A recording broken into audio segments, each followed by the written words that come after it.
Quelle entrée fulgurante en week-end. Bonjour à vous, merci d'être sur RFO. Avec cette pensée pour Martinez Zogo, nous sommes tous Martinez. Bah oui, où qu'on se trouve, il faut être Martinez Zogo. Et c'est d'ailleurs pour cette occasion que nous allons faire une spéciale ce matin, en recevant un garçon qui a été avant-gardiste. C'est-à-dire qu'il a vu les choses venir. On dirait un prophète qui annonçait quelque chose de terrible, comme un drame. D'ailleurs, il l'a dit, Martinez. La fin sera brutale. Il disait souvent ça. Et on a l'impression que ça va être le cas. En tout cas pour lui, ça l'a été. Sa fin a été brutale. Merci d'être avec nous. Francis Ténéka, invité spécial ce matin. Bonjour Francis. Bonjour Monsieur Yves Legrand. Bonjour à toute l'équipe présente ici au studio. Comment ça va? Super bien. Je me porte comme un charme ce matin. Alors, toi, tu as eu la vision.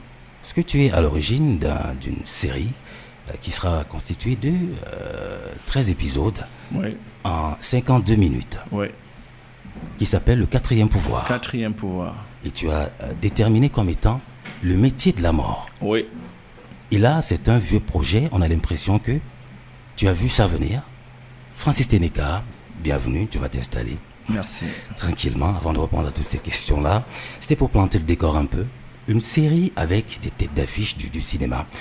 Déjà, comment tu vas, Francis? Comme je vous l'ai dit, je me porte super bien. Je suis très heureux d'être ici dans les très très beaux studios de RFO. Voilà, il faut dire que tu as l'habitude, hein? Ça fait 2 fois déjà. C'est la deuxième fois que je suis invité ici, donc voilà, je me suis déjà je suis comme chez moi. Tu te sens à la maison. Ouais. Comment tu as commencé ton année 2023? J'ai commencé mon année 2023 en production.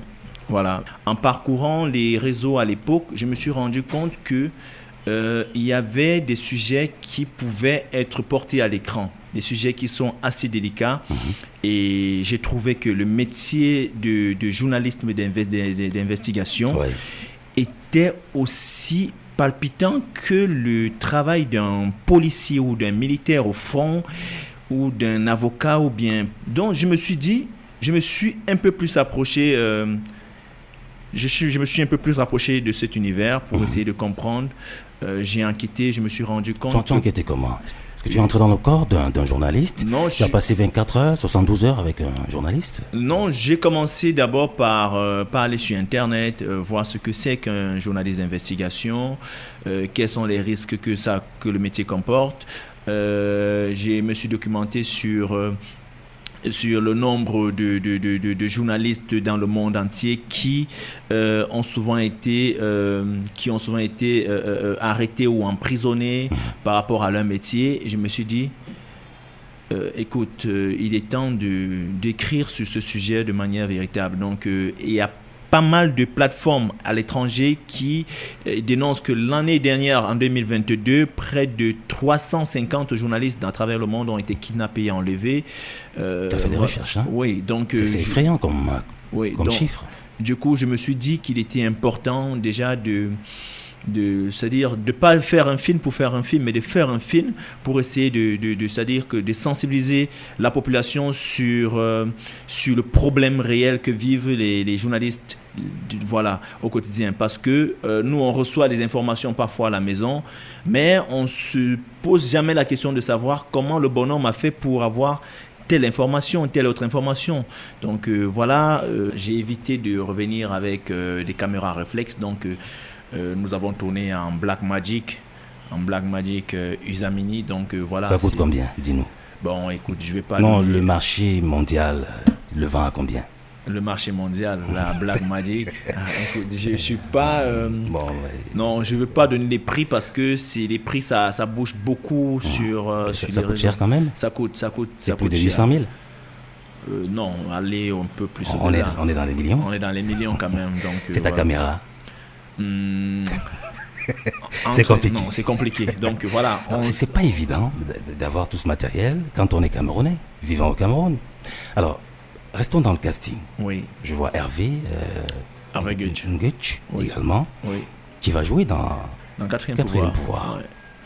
C'est clair, c'est calé, c'est ok. Il n'y a pas que lui. Je vois d'autres têtes.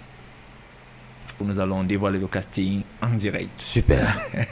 Rachel Contu également. Oui. dans le quatrième Dans le pouvoir. quatrième pouvoir. Échoue.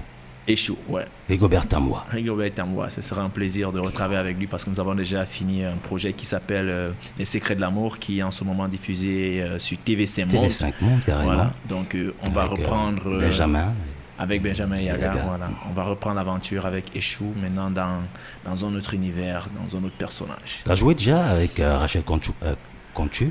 Non, j'avais une fois à l'époque, j'avais fait un casting à l'époque et je l'avais sollicité pour un rôle, mais ça ne s'est pas fait, le film ne s'est pas fait, donc on a dit on remet ça. Et c'est pas tout. Non. Lucie Membabos. Ouais. Carrément. Carrément, Lucie Membabos.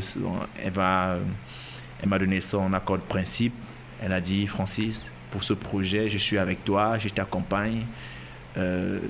Ça présage des belles choses, donc voilà. On peut penser que ce contexte peut davantage motiver les autres à rejoindre le projet.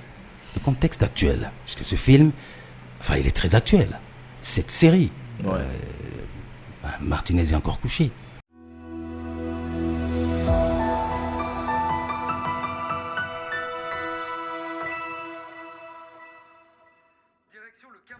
Je m'appelle Théophile Eodo. Je suis journaliste d'investigation. Mon travail semble être le plus simple au monde. Et à chaque fois que je peins un article, le public m'adule et me félicite. Mais savez-vous quel est le prix à payer? Ces derniers mois, les combats frontaux ont fait face à une sorte de guérilla destinée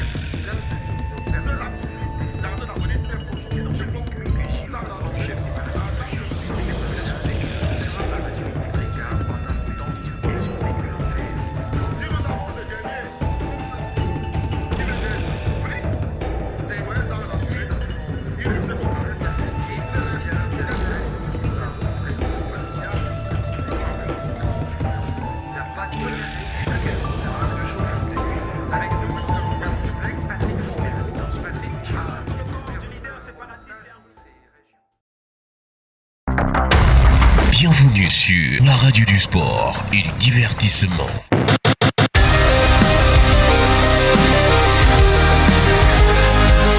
Bienvenue sur votre radio RFO.